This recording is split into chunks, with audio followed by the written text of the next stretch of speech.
there everybody, welcome back to the channel. Thanks for tuning in for another weekly update on news and information about DCS World, brought to you by me, your host, Prickly Hedgehog. I hope this video finds you well. Thanks for tuning in and joining me now as we go through a massive changelog here for this week, along with some other goodies about the Hind and also the Baltic Dragon campaign, Raven 1, which I know a lot of you have been excited about, which is an F-18C mission-based campaign, and also, of course, the Syrian Map, which a lot of you expressed interest in and excitement about. I've had a little bit of a tinker with it. It looks really good, so we'll talk a little bit about that. And of course, I will mention Microsoft 2020 towards the end of this video, not with any seriousness, of course, but just referencing the fact that I've had a little bit of time to tinker with it. Not a lot, because obviously DCS is soaking up most of my time. I took a week off this week to do some projects, so I haven't had a lot of time really this week to do much. Just been too busy. It's been a great week for flight simmers. We've just had this smorgasbord of stuff to snack on with regards to flight simming right now, and DCS and Eagle Dynamics have really provided some choice tidbits. So join me now as we go through the changelog, and let's start with the Hind. I hadn't expected them to be quite so far along with the Hind, but it is a pretty promising looking aircraft. So let's talk about what they've got going on overall. The cockpit model, aft crew station and front crew station, those are 100% completed. The animated cockpit objects, the aft crew station, 100%. Front crew station is a work in progress. They're about 40% complete, they believe. The external 3D model, 100% complete. Animation of external modeled objects are 70% complete. The flight model is now complete and will undergo fine-tuning. Very cool. Power plant, 100% complete. The helicopter systems, completed the electrical supply system, 100%, fuel system 80%, hydraulic system 100%, oil systems 80%, anti-ice system is a work in progress. The fire detection and extinguishing systems are down to about 70% here, or through to about 70%. Brake system is 100%. Air conditioning system is a work in progress, so it'll be hot in there. Lighting system, work in progress. Flight control system, which is includes the SAU V24. I'm not familiar with these acronyms here because the aircraft is new to me. We're about 80% there. The work in progress SAU setting. Completed the radio communication equipment, 100%. Helicopter radio navigation equipment, 80%. Work in progress. The map indicator is being revised. Excuse me. Instruments and avionics, 80%. Work in progress. Connection of operators' cockpit objects. Armament and weapon control. Site ASP, 17V, an analog digital computing device, or also known as an ACVU. Auto and manual modes completed. Pilot weapon control, or PUVL, completed. Built-in cannon and mounts, the 30mm GSH-230, completed with all fire modes. Universal gun or grenade launcher container systems, the GUV-1, is completed. Bombing munitions and racks, completed. Guided weapons, so the 9K113 guided missile system with the 9M114 or 9M120 missiles is a work in progress. Excuse me, the PKI operator's site is a work in progress. The rockets, we have, looks like 4 different things here. The UB-32 rocket launchers with S5 rockets is complete. The B-8 V-20A rocket launchers with S8 rockets complete. The B-13L rocket launchers with S13 rockets completed. The APU-68 UM3 rocket launcher with S24B rocket is complete. The RWR SPO-10 is under development, and the crew, this is really interesting, they have a pilot co-pilot option here, is currently a work in progress. It'll be interesting to know how all of those things come to fruition and how long it will take them. But like I said, it looks like they're pretty far along, which I perhaps shouldn't be surprised about. Certainly looked pretty good when Wags was flying it around Syria recently, showcasing the map and also that Hind, and also gave us a sneak peek of the Apache as well, which was cool. Alright, now some updates to the Hornet, of course. Let's talk about the Hornet, which has received quite a lot of attention with the F-16 over the last couple of weeks. They have been working on significant enhancements that include adjusted turn rate needle. The AIM 120 quantity on the HUD has been incorrect with mixed types aboard. Auto start macros fixed with the INS STD HDG alignment. INS alignment takes waypoint 0 if the GPS is unavailable. The store's heading alignment added. IFA work in progress. Initial nav status has been fixed. The AINS, PINS advisory. IFA GPS display hides while in AINS mode. The toggle HUD time off with landing gear down. And the AGM 62 uncage issue. So those are the bits and pieces there. Let's take a little a breather here.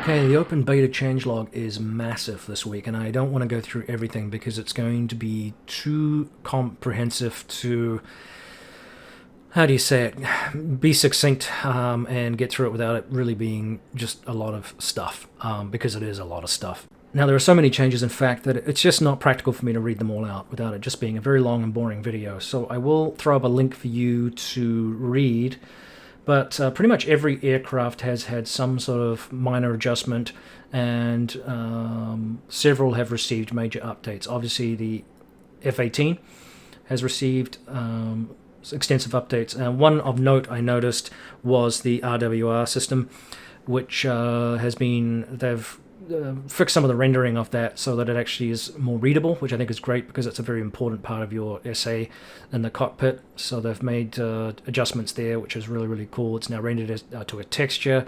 They've changed the brightness, which is initialized according to the day-night condition and the sun angle, and they've changed the visual appearance of the font, the thickness. Really, really good stuff there. The F-16, similarly, we know about this. This was mentioned last week with regards to the TGP Lightning pod.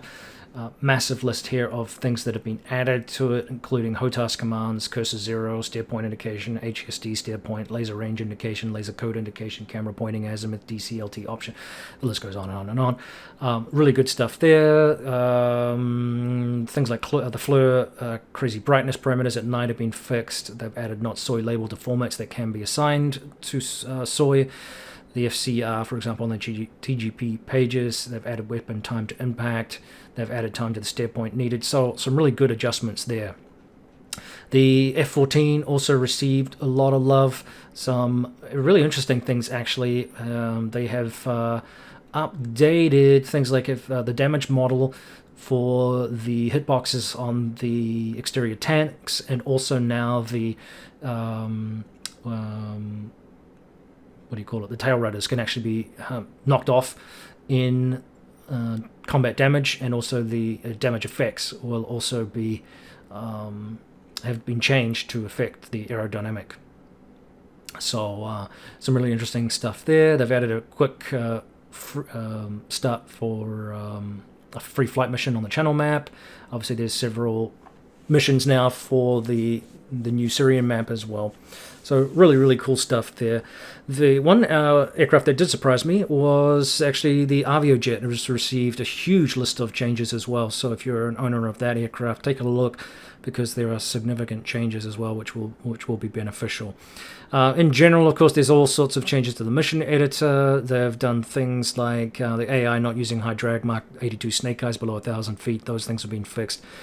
Yeah, just like I said, way too many minute changes to really highlight here, but a couple of good ones.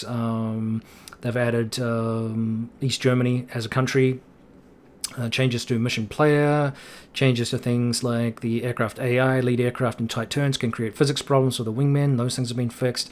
The MiG-25, when a plane loses its wing, you've probably seen this, that the weapons that were attached to the wing are still fixed in a midpoint in the air, which is not very realistic. And this one will probably interest a lot of players too. The R-27 missiles family, they've reduced the value of the induced drag, increased lift to drag ratio now is more accurate and provides better performance against maneuvering targets compared to the AIM-7 performance level. So they've evened things out a little bit there, hopefully to realism. I know Nick, the CEO, was talking about not having balance in the game deliberately because they want to mimic as closely as they can, realistically, based on the data that they have, real-world performances, so that there isn't a multiplayer, how would you call it, balance issue. In fact, what he basically said was there will be a balance issue because we're not comparing apples with apples, and that generally speaking the NATO aircraft have on average a little bit of an advantage with the aircraft that we have right now, as we know the data that we have right now. Generally speaking, we've seen obviously, you know, the panoply of war and just how incredibly powerful the Western Allies aircraft can be when it comes to major campaigns, and Desert Storm kind of proved that. So that was good. In addition to the comment that I just made, the R-77 missile also was going to have reduced the value of the induced drag, reduce transonic zero lift drag, increase the lift. Missile will better save energy, slightly increase range at low altitude. The AIM-7 missile adjusted the autopilot to fix guidance inaccuracy. So, you know, like I said, it's a huge changelog. So we'll stop there and we'll talk about the Syrian map. Alright, the Syrian map. Well, I absolutely love the Syrian map. Ugra Media and Eagle Dynamics have done a very, very nice job and should be congratulated on introducing this to us as an option. It's a very, very large area. Of course, we've talked about this before, being a relevant topical area for us to conduct missions in and on and around. So it has all of the modern elements that, you know, we would expect for a modern combat theater, and I think that's really cool. And of course, it looks pretty too. I'm running a, you know, what is it, an Asus 1080 Titan TI, and yeah, I've noticed some slowdowns. I'm running an i7, fairly fast processor. It can be. I haven't overclocked it. I think I might try doing that just to see if I get a performance boost. But I'm not sold on the prospect yet of purchasing a new piece of hardware just to make this and perhaps Microsoft 2020, which is a separate topic, but making those games run as well as they should. I think what I will do is wait and see how Ego Dynamics resolves the multiprocessor issue that they are still working through, and whether or not that will bring a boost in performance that, you know, doesn't automatically mean that I need to upgrade my system, because I only, you know, made that transition probably about 2 years ago. Which seems hard to believe just how far the technology has improved. We're already starting to talk about Gen 3 cards now, so 3080 Ti's and stuff like that are on their way somewhere in the near distant future. But I saw a 2080 Ti for, you know, they're selling $1,800 right now, which is absolutely preposterous. That's more than the entire, you know, cost of the computer. Or thereabouts. So, you know, you're always in that trap as a gamer, I think, of balancing your hardware needs over the demands that the software requires. And I feel I'm in that, I've got a foot in both camps right now, which is a little bit frustrating. So yeah, definitely in terms of the map, I noticed some slowdowns, mainly at low level, with taking off from one of the air bases, Ramat David I think it was, and there was a little bit of air traffic activity, and I definitely noticed some significant lag. Similar issues with, of course, Microsoft 2020, even though, you know, it says that mediocre systems can, or average systems can run it. It's almost like a true answer without answering truthfully. You know, it's sort of like, yeah, it can run, you know, but you're not going to get all the eye candy, and I think that's kind of where I am a little bit with this map. Not too, definitely no drama high up. Map runs really well, pretty high frame rate. I noticed a little bit of a degradation in frame per second at low level. Not significant, but enough to be annoying, and sometimes just some pauses too. So again, overall, I think it's a very, very attractive map. I think it's again a great addition to the game.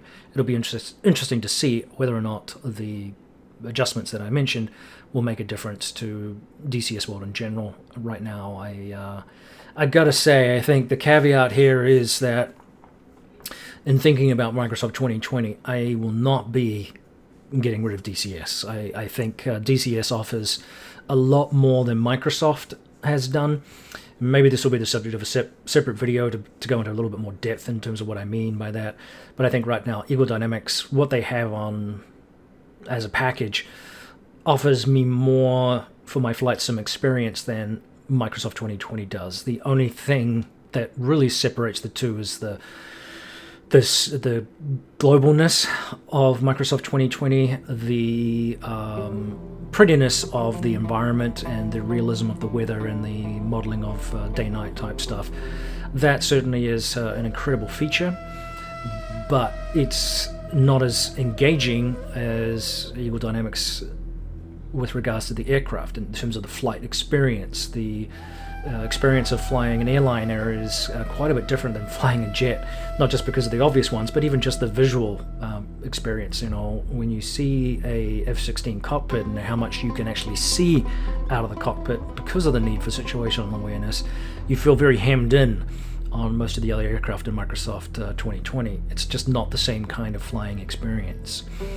And A to B flying experience is definitely not it's fun. It's as simple as that. And some people have sort of said, hey, is Microsoft 2020 boring? I've seen those videos out there already.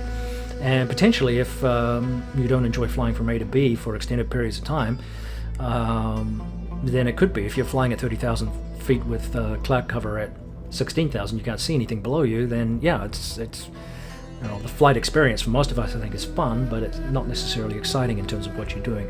DCS obviously offers a lot more challenges for the flight experience, I think, as things stand right now, and comparing the two products. But again, I don't want to dwell on this too much longer than I already have.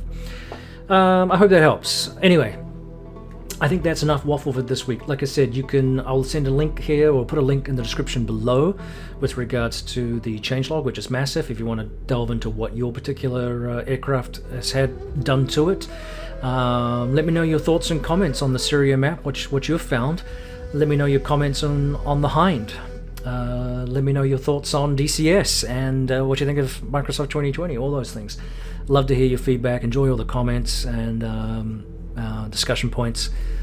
Enjoy this community, and I want to say thanks again for all the likes and subscribes. It's so critical. We're almost at 3,000 subscribers, which is huge for me. The channel has really grown in the last 3 or 4 months. It's kind of exploded beyond my expectations, and I'm getting to the point now where I'm not really earning any money for this in terms of it's lucrative, that's for sure. But I'm getting to that point where I'm going to have to start considering a Patreon page as well, because if you guys want me to continue producing content like this, which that appears to be the case, then I'm going to have to start making some adjustments to my lifestyle to be able to do that, which is a bit of a challenge. Nevertheless, the likes and subscribes in the interim will do. Don't forget to do that. It helps the channel chug along. Let's wrap this up once again. Thanks for staying with me and going through all the changes for this week. I hope you've had a good week like I have. Carry on flying out there, guys. Stay safe, and we'll see you around next time. This is Prickly Hedgehog out.